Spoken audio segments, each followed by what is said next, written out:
Now, once you've signed up to Binance, the most important thing of all, before you even start doing anything, is to confirm your personal verification and information.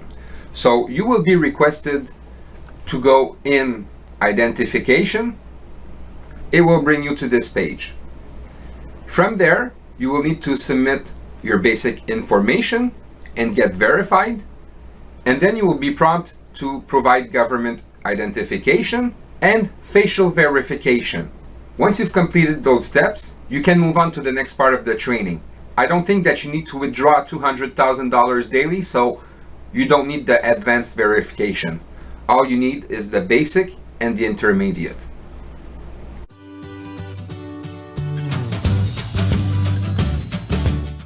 So the first thing you should be doing when you open your Binance account, whether it's Binance US or Binance.com, is to go in security and do your settings. Now, the most important ones you need to take care of is the Google authentication. The Google authentication, you just need to go on your mobile phone in your app section and download the Google authentication tool. And then you just follow the instructions that are here. It's very simple to do. And then you want to do the same thing for your SMS authentication.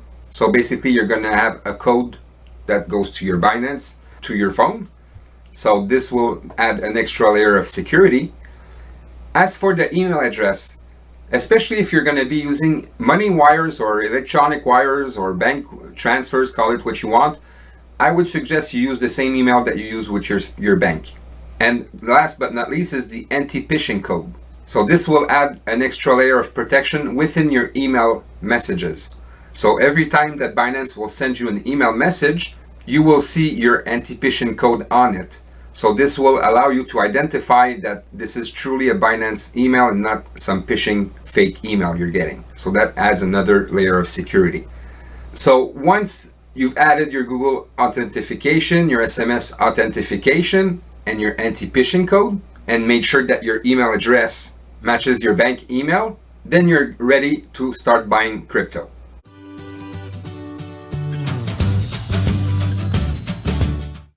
Okay, so for you to be able to buy coins, you're going to need to convert your country's fiat into one of these following coins here. But most people use USDT coins. The USDT is what we call a stable coin. It's the closest one to the US dollar. So if you want to trade $1 for $1, for example, USDT is your best alternative. Now, in order to buy crypto, all you need to do is click the Buy Crypto tab. You could buy with credit card in some countries, not all of them. But if you cannot buy with your credit card, most of the time you could do it through P2P trading. So P2P trading is bank transfers basically. So me personally, I'm in Canada, so I use the P2P trading. So once I click here, basically, I make sure that I'm in USDT. I select my country's currency. I enter the amount of money. So for example, I could want to buy $1,000 Canadian and convert it to USDTs. And the payment option in my case is Interact Transfer. It's basically a bank transfer. But again, this here goes with your country currency. So when you're going to select your country currency, whatever is available for you to use is going to be here. So in my case, as I said, I was using e-transfer. So here, for one USDT, I would need to pay $1.25 in this case. Now, just so you understand here, if I buy for $1,000 and the seller has over $1,000 available, then you're good to go. You can select that seller. But you'll notice here that the balance is lower. It's 404 USDTs is about $500 Canadian. So you wouldn't be able to buy USDTs from this guy in this case because he sold a lot of his inventory already. Okay, so you need to find somebody that has more than what you want to buy, obviously. So the second thing you want to check is the completion percentage. See, this guy doesn't complete his transaction most of the time, so that means that you're just wasting time. So you want to look for people that have above 90%. And in this case, for example, I said 1,000, so you want to make sure that they can cover your $1,000 Canadian in this case and convert it to USDT. So here, this guy made 120 orders and 100% completion. So he would be somebody that is trustworthy. So in this case, I would select this guy and go and buy my USDTs. It's as simple as that. Then you just need to follow the instructions that are here, depending on what selection of payment you want to work with. So buying crypto is as simple as that. Now, what makes it safe is that Binance is always going to be the intermediary between you and the person who sells you the USDTs. So this makes your transaction with them safe.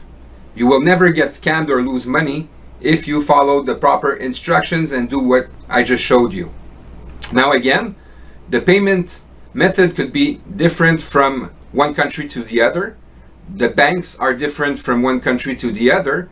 But what you need to understand here is that every time you want to buy crypto, you make sure you first select your currency, then your method of payment, and obviously how much you want to buy in your own currency. And from there, you just need to follow the instructions.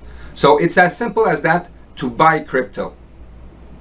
And when you're going to have USDT, that's when you're going to be able to buy coins.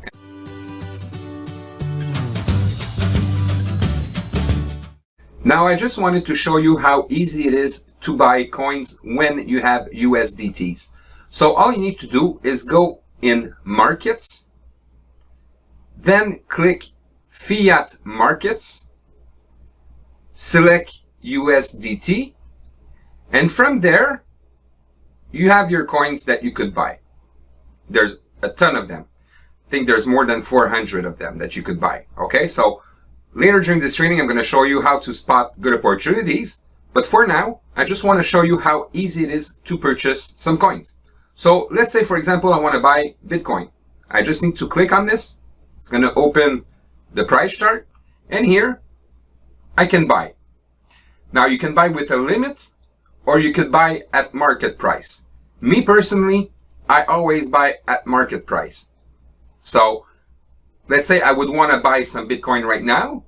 I just need to enter the amount of USDT I want to buy and then click buy Bitcoin. And it's as simple as that. That's how you purchase coins once you have your USDTs.